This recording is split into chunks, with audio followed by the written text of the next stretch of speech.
everyone. Federico here on digital media at the Startup One Stop event here at Connolly's Irish pub here in Midtown. We're supposed to do elevator pitches in the elevator. Unfortunately, the elevator's broken, so we're on the stairs, but it's good enough. Stair pitches on the stairwell. Stair pitches on the stairwell. No climbing, though. And with me here right now is Sanford Dickert. Sanford, let's see, you won't remember this, so.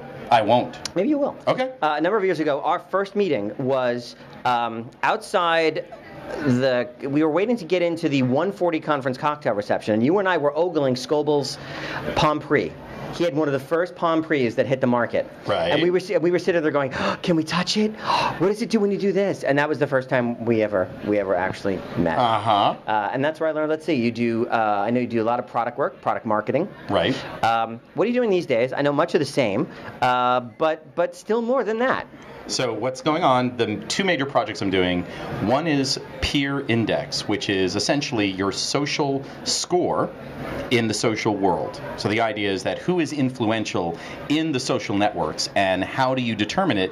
We usually measure it by your influence, how you affect change within the social fabric.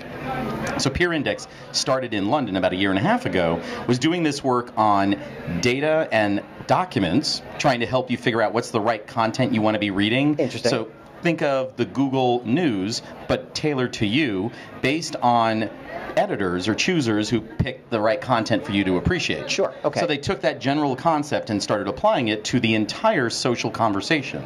So not only are we looking at Twitter, but we're looking at Facebook, Quora, other locations that determine individuals and their relative influence on the different channels and geographies. Interesting. So now you know the obvious question where I'm going to go with this. How does that compare to Clout and their methodology? I don't know their methodology. Well, of course, you wouldn't, of course, literally, but I mean, right. In terms of their result set and your result set, how do you feel?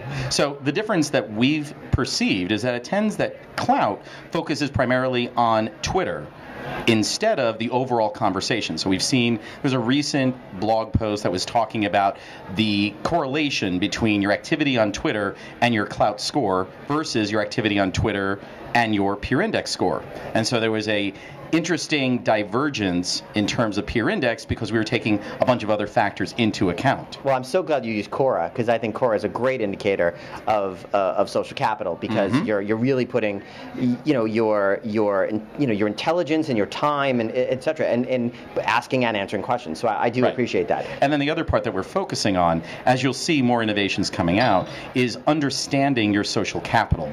So rather than just giving you a score and going, look, here's where you are, we're trying to explain why.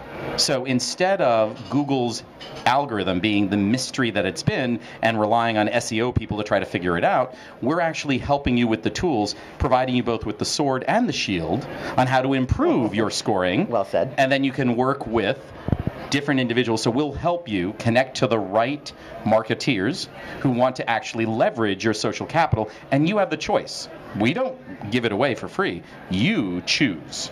We don't actually just give it away. Interesting. I like that. And so that's part one. Part two is what I'm doing here in New York, which is Colabracode. So about 6 months ago, Fred Wilson, Charlie O'Donnell, and Nate Westheimer, about to say Zimmerman, were commenting on the fact that we needed more developers here in New York City. The challenge was that they said we need more developers, but they didn't give a suggestion on how. There was like a conversation about hack and why. Sure.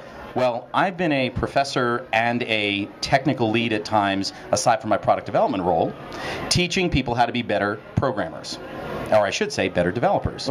So I leveraged some concepts I grew up with, especially at Accenture, and then also at Cooper Union where I taught, and have created Colabracode, which is right now 16 individual programmers of varying strengths and degrees. So they are beginners who do know how to code, but haven't had a lot of depth experience in JavaScript or jQuery, all the way up to some advanced people.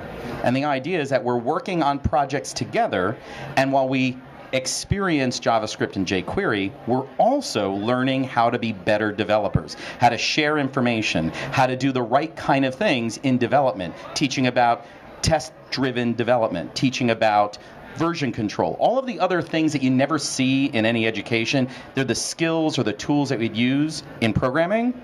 We're basically giving you the chance to practice it. There's a great line we have on the site, which is Malcolm Gladwell says it takes 10,000 hours for you to get to be a skilled individual in one area. Right. So this is a 56-hour head start.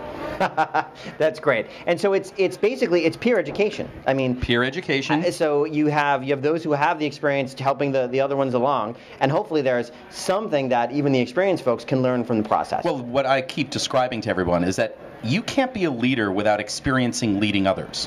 So an experienced developer learning how to, or working, practicing their skill craft on teaching others or working with others to get better is just another way of growing your skills and making better developers. Because what we really want are the shit-hot developers, not just the guys who know how to code. Right. Well, how do you get shit-hot developers? You got to train them.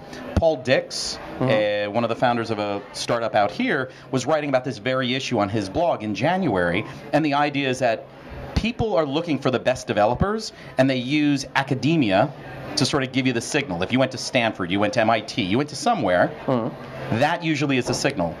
What you really want to see are people who are good, intrinsically good at solving problems. And that's what we're working on developing. Whether or not they know how to code, because you can at least take that problem-solving ability and hopefully teach them to translate it into code.